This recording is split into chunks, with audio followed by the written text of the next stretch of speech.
Hello and welcome to our channel.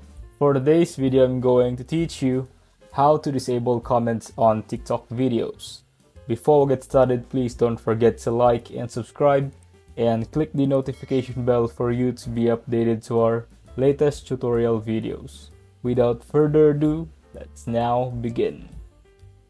To disable comments on all of your videos, including your future uploads, this is what you do.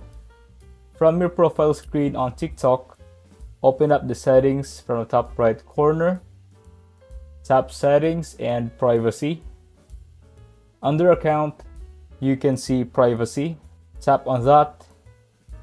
On this page, under the interactions, there is an option called Comments.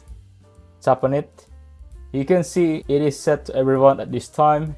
From here, you can choose who can comment on your videos, everyone, followers that you follow back, or no one.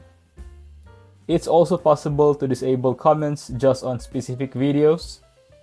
To do that, open the video and then select the options button. Swipe to get to the privacy options and open them. You can enable or disable comments for this video here. And that draws an end to this tutorial. If you find this video helpful, leave a thumbs up, share to your friends, and hit the subscribe button. Thanks for watching, and I'll see you soon in the next video.